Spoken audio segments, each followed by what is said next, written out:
The red lines climb. Death stalks the fields of Ukraine and the streets of Gaza. Famine looms in Sudan. And in the Middle East, the drums of war sound louder by the day. Habitats shrink, democracy's flame sputters, authoritarianism and intolerance rear their ugly heads. Millions flee disaster and persecution. The debts mount. International cooperation falters. Everywhere we look, there are reports of decline. Are we headed for disaster? Well, your answer to that question probably depends on where you've been getting your news, because here are some other stories from the last 12 months, some other reports of decline that you may not have heard about. Last year, extreme poverty declined to its lowest level in human history, an estimated 8.4%. Deforestation across the entire Amazon basin declined by 55%, and violent crime in the United States declined to its lowest level since the 1960s. In the last 12 months, a record number of countries have eliminated a disease, including for the first time ever, hepatitis C by Egypt and black fever by Bangladesh. And global AIDS deaths have declined to their lowest level since the 1990s, down by more than 2/3 since their peak. When I was in high school, that was the world's deadliest infectious disease, and now we have the power to end it. So maybe you've been feeling despair over climate change or the fear of fascism rising like Dracula from the coffin of resource overshoot and political decay. But last year, carbon emissions in advanced economies declined back to the same level as 50 years ago. Cancer death rates in America and Europe declined again. And air pollution is now falling in 21 of the world's 25 biggest cities.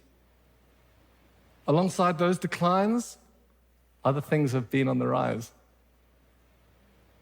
There are 50 million more girls in school today than there were just under a decade ago.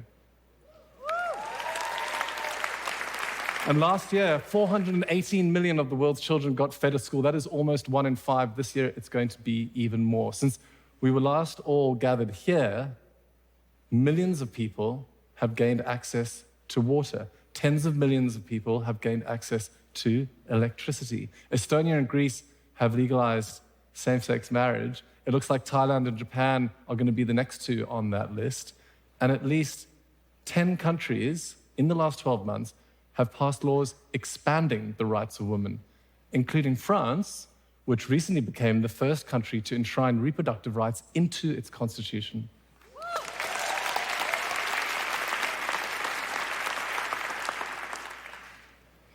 In 2023, we installed so much wind and solar that it changed the trajectory of our climate future, with China's carbon emissions now predicted to start falling as early as this year.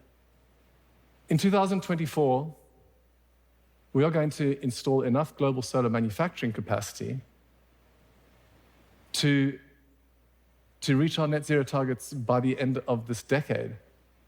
A car powered by electrons was the world's best-selling vehicle last year, and batteries are now the fastest-growing technology since human beings made aircraft in World War II.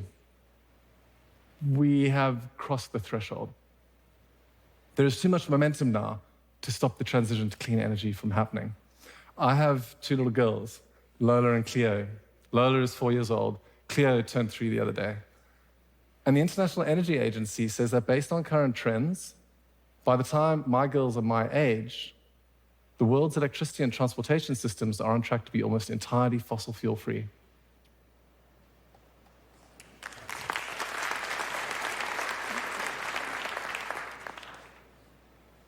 We are not doomed.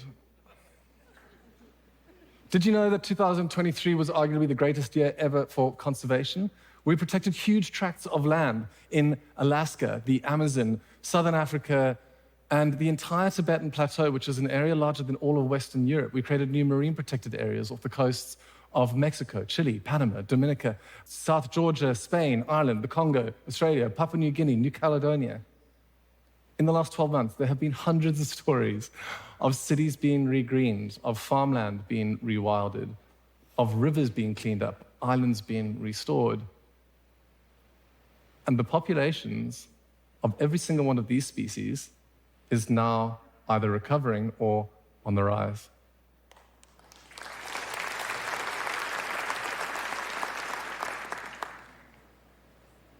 Look, I know that a lot of stuff is going wrong. You know that a lot of stuff is going wrong. This is not some weird attempt to cancel or balance out the bad news. But here's an idea. If we want more people to devote themselves to the task of making progress, then maybe we should be telling more people that it's possible to make progress. If you're halfway up the mountain, you don't just stare at the top and say, oh my gosh, it looks so steep. You look back and you remind yourselves how far we've already come. In the last 12 months, despite all of the challenges, we have climbed a little further. So don't bet against humanity. In Nevada, they're using geothermal techniques to tap into the clean energy of our planet. On the border of Belgium and France, they're using bacteria to break down plastic. In Shenzhen, they're delivering blood via drones. And in space, new satellites mean polluters no longer have anywhere to hide. We are launching 5,000-ton starships. We are making 7 billion-kilometer round trips to collect stardust from asteroids. We can perform miracles, enabling paralyzed people to walk by reading their brainwaves and sending the signals to their spine. We've mapped a quarter of the entire ocean floor, and NVIDIA's new Blackwell chip has as many transistors in it as there are stars in the entire Milky Way. In the last year, we started using CRISPR, genetic editing, to treat diseases like beta thalassemia and sickle cell disease. And we created the largest ever atlas of human brain cells. We are using artificial intelligence to identify new drugs to combat antibiotic-resistant bacteria, something that kills over 1 million people every year. 2 years ago, I almost lost my life to a bacterial infection. I got lucky. In the future, many more people will be able to say the same. I mean, we just used artificial intelligence to decipher the contents, the charred remains of the 2,000-year-old Herculaneum scrolls. And I don't know, maybe this is all boring to some of you, but to me, it really is indistinguishable from magic. Our scientific instruments are sensitive enough now to see plants speaking to each other and to detect the gravitational waves from the collisions of supermassive black holes. All of a sudden, we know that we are humming in tune with the entire universe, that each of us contains the signature of everything that has ever been. Progress is possible.